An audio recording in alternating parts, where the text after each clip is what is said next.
What's up, YouTube? It's your boy JP's on the keys, and it's we're back with another video today. I'm stuttering, but today OverSimplified released a new video, and it's trending. So I gotta try to get some of that trending traffic over here on this channel. Definitely needs that. But anyway, we got Henry VIII. OverSimplified. Without further ado, let's just get it. If you're new to the channel, leave a like. If you're new to the channel, also hit that subscribe button, hit that notification bell. All because we delivering bangers, mad. We delivering bangers all the time. So just let me know. Just show me some love. Show me some love. This video was made possible by Honey. Keep watching to find out how you can save money when you shop online. I actually use Honey too. That's actually I can endorse that. That's really, that really works though, because you get mad discounts on that. Also, the reviews are in. That's some nice merch. Get your brand new character pin, limited time face mask, and more. Link down below. Blah. Sigmund, I don't have much longer. Tell me, was I a good king? You were okay. Will I be remembered as the great warrior king who invaded France, revolutionized English healthcare, and developed great parklands? Probably not, because of the wife killings. Blah. Blah. Sigmund, how did I get here? I still remember the good old days when I was a boy with a heart full of fire, and Mummy would teach me. Okay, Henry, this is a horse. Can you say horse? Divorce. What? No. Okay, let's try this one. Can you say loaf of bread? Loaf with her head. No, Henry, that's wrong. You know what? Last one. Okay.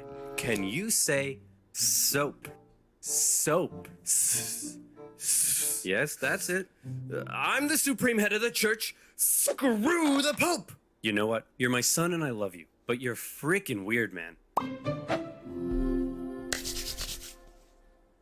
The year is 1491. England has just come out of 3 decades of civil war, in which a bunch of Henrys, Edwards, and one Richard had a little ding-dong over which royal house should rule the realm. Finally, a Henry won, Henry VII, and he had a son. What should we name him? My royal lineage is full of Henrys. A fine name, a vigorous name, a tenacious name, a muscular name. How about Arthur? And so Arthur, Prince of Wales and next in line to the throne, was born. 5 years later, Prince Henry was born, but nobody cares about him. He's not the heir, just a spare. The king wanted to make an alliance with Spain. That's a bar too. He ain't the heir, he just a spare. That sounds like a Jay-Z line. Jay-Z would definitely put that in a diss record. So one day, he said to his son Arthur, "Hey, baby, you see that lady baby? That's gonna be your wife. But father, I'm not even 3 years old yet. Listen, there's something you have to understand. You're my son. But more than that, you're a political bargaining tool. But you love me, right? I love you as a political bargaining tool. Yay. Hey, Pop, who the heck are you? I've written you a poem. Listen here, tiny man. Can't you see that I'm busy? But I'm your son. I have another son? As Arthur was in another palace, being prepped to become king, Henry lived with his mother and 2 sisters at Eltham, where he was being trained for a church career. And not just that, Henry learnt languages. He played sports. He learnt the recorder. What a nerd. Am I right? Bro. Wrong. Henry was the coolest kid around. So I told my Latin teacher he could kissius my buddius. Anyway, here's Wonderwall. Great. Yo, I'm not gonna lie. I remember in elementary school they made us play the recorder. I still can't play the recorder to this day. Like, that recorder sucks. I hate the recorder. Scholars and theologians from across Europe came to meet and teach the young Prince Henry, who by all accounts was a very enlightened, bright, and charming young boy. Everybody loved Henry, and out of everything Henry was taught, more than anything, he came to adore and respect theology and Catholicism. One of Henry's tutors was English poet laureate John Skelton, who wrote a textbook for Henry that we still have today. In it, he wrote a number of important lessons for the young prince, such as, do not be mean, loathe gluttony, and do not violate widows. Important lessons for any 9-year-old boy. Around this time, Henry's older brother Arthur, now 15 years old, was married to Catherine of Aragon, sealing the union between England and Spain. And then he died. Oh my life. Wow, so y'all had arranged marriages at 15. just for like he said, a political bargaining tool, so you can have an alliance with it. Wow, that's ridiculous. I mean, that's not ridiculous. That's how it was back then, but just thinking of it now, like the soul, like the alliance of a country lies within a 15-year-old boy and a 15-year-old girl getting married. Like, just think about how little that is, how crazy, how like important that is. Alliance with Spain, my poor alliance with Spain. And your son, sire? Oh, yes, of course, my son. But mostly my alliance with Spain. Hey, Pop, who the heck are you? Oh, yeah! And just like that, an unprepared Prince Henry was now the new heir to the throne. And how about that alliance with Spain? Well, the solution was simple. Hey, boy, see that full-grown woman over there? That's gonna be your wife. What, my brother's widow? Yes. You're a freaking weirdo, man. Now, in the Bible, there's a verse that says marrying your brother's widow, that's a big no-no. So the king... Fact, that's like that now. You know what I'm saying? I don't want my man's sloppy seconds. I don't want my bro's sloppy seconds. Like nah. Like that's crazy. If you plotting on your brother's wife, you need help. You need serious help. Needed to convince the Pope and get his special permission. Hey, can I please have my son marry his brother's widow? Sure, why not? And so it was. Henry's life was turned on its head as he was moved to the royal court, next in line to the throne. But tragedy struck when just a few months later, his mother, with whom he was very close, suddenly died in childbirth. The loss of his mother almost certainly had a big effect on the young boy. In his older years, King Henry VII went on a bit of a paranoid trip. As was normal for a king at the time, Henry VII had to quell a number of rebellions, and as he aged, he became ever more suspicious of the nobility around him. To keep them in check, he began levying huge, ruinous fines, left, right, and center. Dukes, bishops, barons, even his own mother. No one was safe from his tyranny, and the nobility of England began to suffer. So when Henry VII finally got sick and died just after Christmas 1508, there was a lot of celebration. Not only because the tyrannical Henry VII was gone, but because his replacement was the ever-popular, charming, and handsome 18-year-old King Henry VIII. Henry married Catherine of Aragon in June 1509. You may be wondering, if it's so weird to marry your brother's widow, and since he's now king, couldn't Henry just decide not to? Well, yes, he could, but by now, Henry wanted to. The thing about Henry that was unlike many kings of the time was he married for love, and he had grown quite fond of Catherine, very fond. Historians say their marriage was unusually good, and so he was coronated king. And what a king. Compared to his tyrannical father, he was an absolute joy. Having the blood of two royal houses, he was widely supported. He was really, really ridiculously good looking, and those famous calves could achieve world peace. What? Hey Henry, now that you're king, you know what that means. Costume party! Henry pranced around the palace playing dress up with his friends. He wrote plays. He sang songs. He danced. A true Renaissance man, very different from the gluttonous wife killer we think of today. In his early reign, people from near and far would come to ask favors of the generous king. Hey man, could I gain ownership of some land near Upton Snodsbury? Sure thing, pal. Hey, could I be an earl or a baron or a viscount or something? Anything you want, man. Could I get, just a really cool pig that has, freaking metal wings and 8 legs and shoots flippin' lasers and it can grow more pigs out of it for extra pigs? Say no more.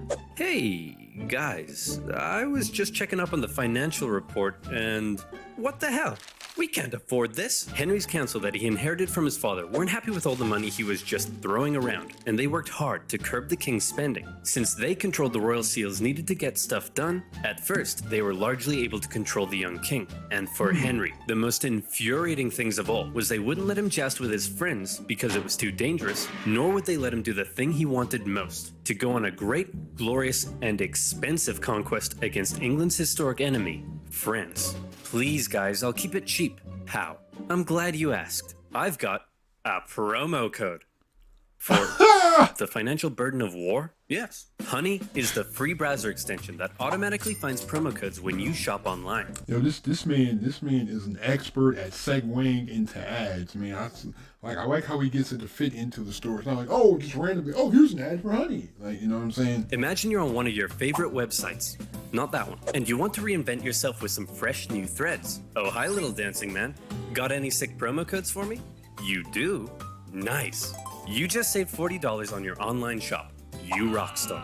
Honey supports over 30,000 online stores and has already helped OverSimplified viewers save over $87,000. That's a lot of moolah. Not having Honey is literally saying no to free money like a crazy person. It's free, finds coupons with one click, and it's now part of the Venmo and PayPal family. So you know it's legit. Get Honey for free at joinhoney.com/oversimplified. That's joinhoney.com/oversimplified. And you'll also be supporting my channel. So thank you. Now, where were we? Oh yeah, sexy calves, excessive spending, and war with France. Henry wanted glory. He wanted to go down in history. If he didn't go to war in France, was he even the King of England? Man, I want to go to war so bad, but the council won't let me. Hey, maybe I can help with that. Whoa, it's Cardinal Wolsey, one of my best friends despite being an old-ass man. Cardinal Wolsey knew that if he helped King Henry, there'd likely be something in it for him. So what was his great, intricate plan to curb the council's power? You're the king, dum-dum. You can do whatever you want. What? Wolsey began writing bills that simply didn't require the seals, and thus Henry was back on top. For his efforts, Wolsey began to climb the ranks, and he became something of a yes man for King Henry, encouraging Henry to frolic and play while Wolsey took care of business. Oh, taking advantage of the youth. You know, hey, I see what it is. Like, you just undermining it. Smart, though. Smart. I can admire it. That's definitely a smart plan, though. Hey, kid, you want to go on an adventure? Do I ever? The Pope was at war with France and he needed some help. He offered the young, impressionable King Henry 100 Parmesan cheeses, some wine, and a golden rose if he came to the Pope's aid, and Henry was all in. At this point in his life, he still respected the church and loved the Pope. And here was the chance for war he had been waiting for. He still didn't have an heir, a fairly big problem for a monarch at the time. But right now, the only kind of smashing he was interested in was smashing French guys in the face. And so off he went. The English already held the French city of Calais. From there, Henry made a glorious victory at the Battle of the Spurs. He took the French cities of Terouanne and Tournai. Word of his victories spread. This was it. Here was the glory he had been waiting for. Back home, his beautiful wife also led armies to victory in Scotland. And better yet, she was pregnant. Soon, So yo, that's tough. Like he's leading war and his pregnant wife is leading war. That's tough. Like that's high key goals back in that day. That's goals. Henry would have an heir. All of Henry's wildest dreams were coming true. Oh, he ran out of money. As the French prepared to invade Italy, all Henry could do was go home. Well, at least now I have an heir to cheer me up. Bring me my son. Henry, this is Mary. Mary? That's a funny name for a boy. Henry, it's a girl. This was Catherine's 5th pregnancy that had not resulted in a male heir. Happy Henry wasn't so happy anymore. You still haven't given me a male heir. Well, how do you know it's my problem? Maybe it's your problem, Henry. It couldn't be my problem because I've been boinking half your maidstaff and one of them gave me a boy. Sure. Yeah, you know what? Yo, that's terrible. But you gotta think about it though. If you a random maid and you getting something from the king, you know what I'm saying? That's an upgrade. That's a real upgrade, but you gotta keep it on the hush though. Cause like, oh, you've been sleeping with the king? Oh, we're gonna, you know what I'm saying? Like that's taboo back then, you know? Maybe it's my problem.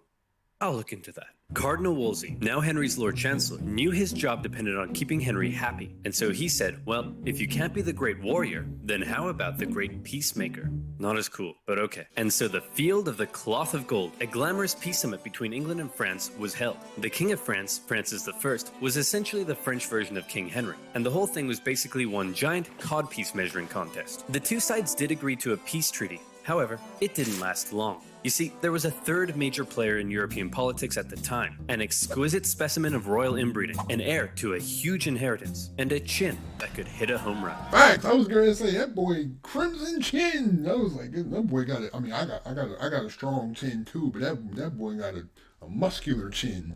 Holy Roman Emperor Charles V. He was Henry's wife's nephew. Henry had helped him out in the past to put down a Spanish rebellion, and now the two wanted to make an alliance, and so a marriage was arranged. Mary, I'd like to introduce you to your 22-year-old fully grown adult cousin, and now your future husband. Ew, he looks inbred. Mary! We're all inbred. With their new alliance, Charles... Ew, what? What? So his young daughter is married to... Whoa, okay. Okay, all right, y'all wrong now. See, that's the thing about the world. Y'all was having babies with your cousins, and your uncles and your nephews, and then the babies coming out not looking right, man. Y'all having them incest babies, and they like, oh God, Charles and Henry agreed to team up and relaunch a campaign against France. In 1522, the English landed and stormed as far south as Agincourt, but Charles didn't commit significant forces. Whoops, sorry man, not sure what happened. I'll join in next year. The next year, England swept northern France, almost taking Paris. But once again, where was Charles? Oh man, I'm so sorry. I promise, next year, I'll be there. The next year came, and a fed-up Henry decided he was gonna sit this one out. And just as Charles ravaged the French at the Battle of Pavia and captured the French king. Holy crap, dude. Yeah, I totally kicked France's butt. That's great. So, can I have the French throne like we agreed? No. What? And also, I don't want to marry your ugly daughter anymore. Ugly? Have you seen your chin? Mummy says it's a strong chin for a strong boy. As Henry's alliance with Charles fell apart, Henry knew his days as a warrior were over. This was a problem for Henry, but it was a bigger problem for his wife. Catherine of Aragon had two jobs. The first was to give Henry a male heir, but the second was to maintain an alliance with her relatives in Spain, including her nephew. She had failed, and Henry's sexy eyes began to wander. Home from all his wars, Henry ate up his daily 5,000 calories of meat as an infatuation began to grow for one of his wife's ladies-in-waiting, Anne Boleyn. Beautiful, intelligent, cultured. She was exactly Henry's type. Now, Henry had had dozens of mistresses, including Anne's sister, but Anne didn't want to just be Henry's side chick. She wanted to be his queen. Whoa. So first of all,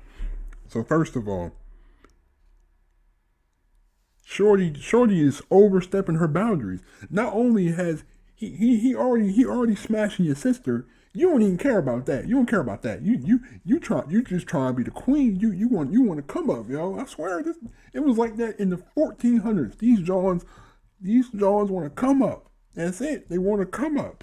That's all they want, man. Like, gee, she said F being your mistress. I'm not trying to be the side. I'm trying to be the main. Like, hell, you overstepping your boundaries, ma'am. You might want to, hey, you play your role. Play your role, shorty. Henry sent dozens of letters, thirsty love poems. In one, he proclaimed that he would like to kiss her pretty duckies. Henry's loins were on fire, but Anne kept him at just the right distance to drive him crazy and push him to find a way to get rid of his current wife. Wolsey, I want a divorce. And as the representative of the Pope here in England, I expect you to sort it out quickly and quietly. I don't want this to turn into a Europe-wide scandal. You got it, Your Majesty. Hey, Big Papa! My boy Henry says he wants to divorce his wife. Any chance?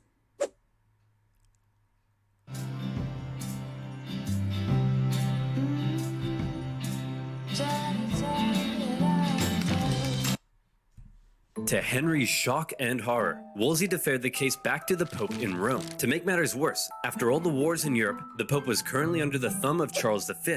Now everybody knew what was going on, and Henry's divorce trial had become a pawn of greater European politics. For Wolsey, the decision was a disaster. His job was to keep Henry happy, and Henry was very, very unhappy. Nevertheless, the divorce trial began. Henry's case rested upon the Bible verse in Leviticus that claimed marrying your brother's widow would lead to childlessness, and Henry was certainly having a hard time getting a male heir. He argued that the Pope had got it wrong when he allowed Henry to marry his brother's widow, and that now divorce was the only solution. However, the Pope and Charles V acquired some interesting letters from an unknown source.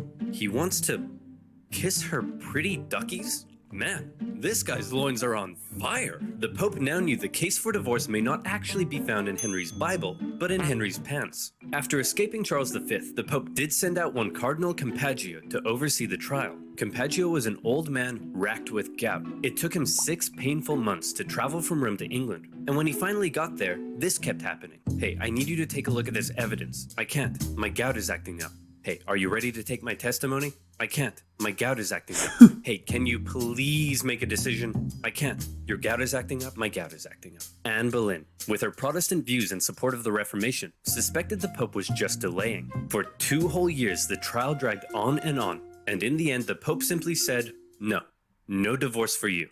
Henry, the king that had previously defended the Pope militarily from France and intellectually from the reformist ideas of Martin Luther, who had once respected the Pope above all, now found the Pope standing between him and fourth base. Your Majesty, what will you do? I'm the king, dum-dum. I can do whatever I want. What?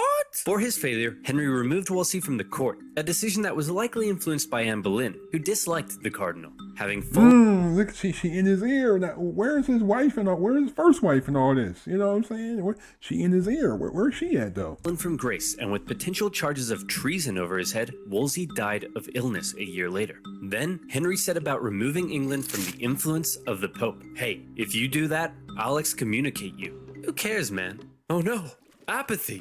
My weakness. Henry gathered theologians and scholars together to help him make his case against the Pope. Together, they argued to the people of England that the Pope's rule over the church was basically a takeover of what had once been a self-governing national English church. And if that sounds familiar, some historians do believe this moment may have laid the foundations for English Euroscepticism. That's right, Brexit may have been influenced by Henry's explosive loins. By and large, the people gave Henry their support, and those that didn't were going to be in for a rough time. But for now, Henry assumed the role of supreme head of the English church, and his next divorce trial was a foregone conclusion. Catherine of Aragon was Aragon, and Anne Boleyn was in. Alright, I've upended the entire country to be with you, so you'd better give me a son, okay? Now, did you get my letter about the duckies? Having finally married the girl of his dreams, it was party time for Henry. And what a party. Life in the Tudor court was non-stop. Huge banquets, with each person eating on average 5,000 calories a day. And no vegetables. Those are for poor people. Rich people ate meat. And so you know what else is for rich people? Constipation. But don't let that stop the party. The toilets are communal. And Henry himself was the center of everything. He ate the best food. He had 1,200 pairs of shoes. He didn't even have to wipe his own bum-bum. Life was great.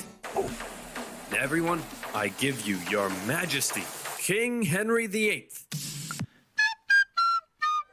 But how did they pay for it all? Well, influenced by his fairly Protestant new wife, since Henry had overturned the organization of the church, this is how they paid for it. Oh my goodness, how awful. Selling fake fragments of the cross? Vials of Jesus' blood that you got from a duck? Using religion in this way? This is terrible. I must confiscate all this money at once. Yes, how awful. I must take all of this away immediately. Monasteries across the nation were dissolved and their riches placed in the royal coffers.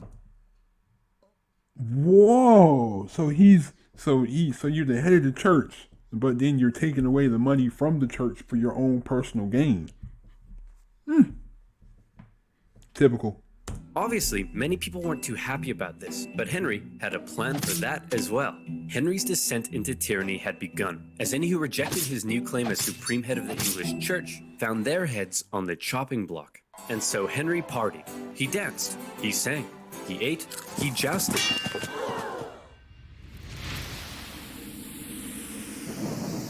Be me, love gluttony, violate widows.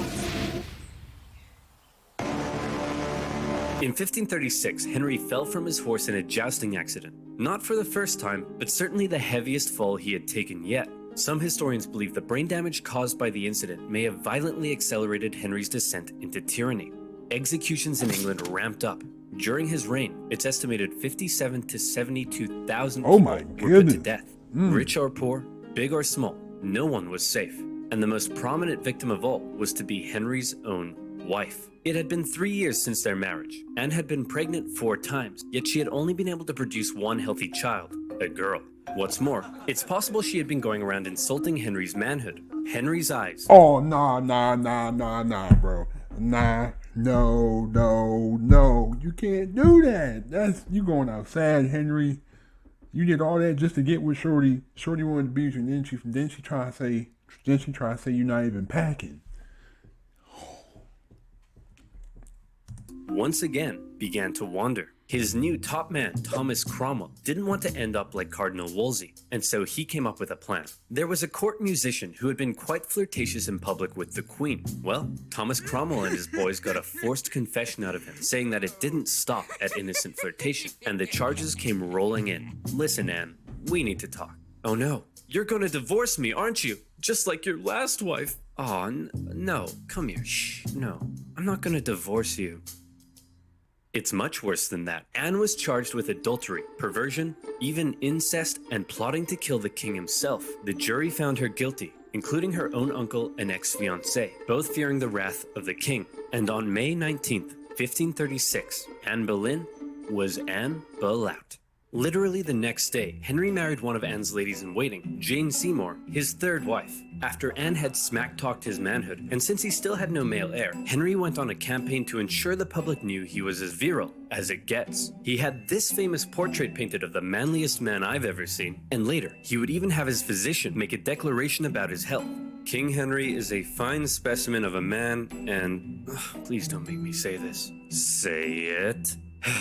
And every time I look at him, I wish I was a woman. The truth is, after his jousting accident, the king had badly injured his leg and was no longer very active, yet he was still eating his daily 5,000 calories. So by now, Henry was extremely unhealthy. For the remainder of his life, he would incur a number of illnesses, and his injured leg ulcers would ooze stinking pus. A fine specimen of a man indeed. On the church front, Henry's new and now pregnant wife was a devout Catholic, and she pleaded with the king to reinstate the monasteries. Henry was sick of wives meddling in his business, and he bluntly warned her to remember what happened to Anne Boleyn. Since splitting with the Pope, Henry had been hard at work determining the theology of his new Church of England. It kept many Catholic traditions, while on the other hand embracing some reformist ideas, such as requiring the use of a new Bible not in Latin, but in English. The cover of Henry's new Bible depicted the people appearing to worship a giant King Henry. And in the corner, there's some people being put to death, just for good measure. For any who opposed Henry's ideas, whether Catholic or Protestant, for any who rebelled against him, it would be off with their heads. In October 1537, Henry finally got what he had been waiting for. His wife Jane gave birth to a healthy boy. However, the triumph soon turned to tragedy, as Jane Seymour died days later from complications during the birth. Henry mourned Jane, the woman who had given him a son, for 2 years. Your Majesty, it's time to choose your next wife. Thomas! Not now! Can't you see I'm in mourning? That one. The woman Thomas Cromwell had lined up for Henry's next marriage was the sister of a powerful German duke. But all Henry cared about was that she was pretty as pie, and Thomas Cromwell promised that indeed she was. However, when she arrived in England, Henry was less than pleased. Your Majesty, let me introduce you to your fourth wife, Anne of Cleves. What's that smell? I think it's your legs, sire. No, it's Anne of Cleves. She's ugly. This is treason. What? Off with his head. Henry found his new wife so repulsive that he never consummated the marriage and divorced her just 6 months later. And for bringing Henry an ugly, stinky woman, along with additional charges of plotting treason, Thomas Cromwell lost his head.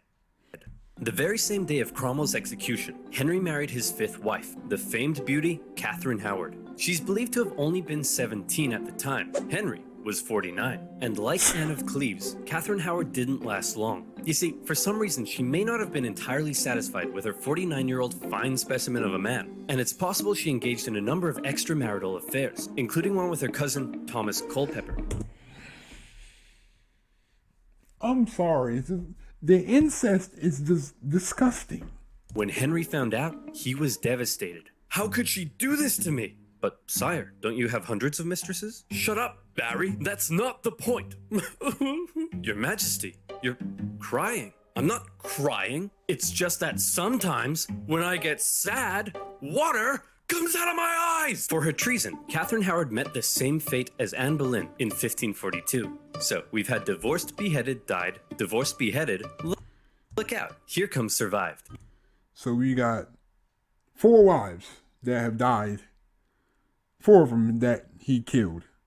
No, 2 that he killed, 2 that's died. Henry married the daughter of a royal official, Catherine Parr, in 1543, and she appears to have been a good companion to Henry. She cared for the aging king, who by now was so heavy it took several men to winch him onto his horse. She acted as a mediator within the family, and convinced the king to restore his 2 daughters to the line of succession. Their marriage did have one hiccup, however, when Catherine dared disagree with the king over the subject of theology. It's a miracle, because when the priest says the words of institution, the bread turns into the body of Christ. Well, if you put the bread in a box for 3 months, is it a miracle that it turns moldy? Treason!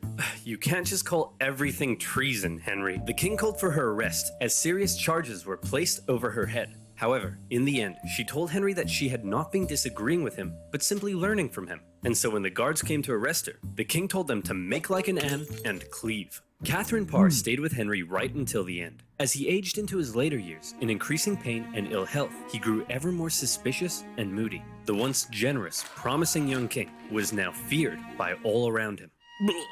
Sigmund, I don't have much longer. Hold me. Of course, sire. Do you have any final wishes?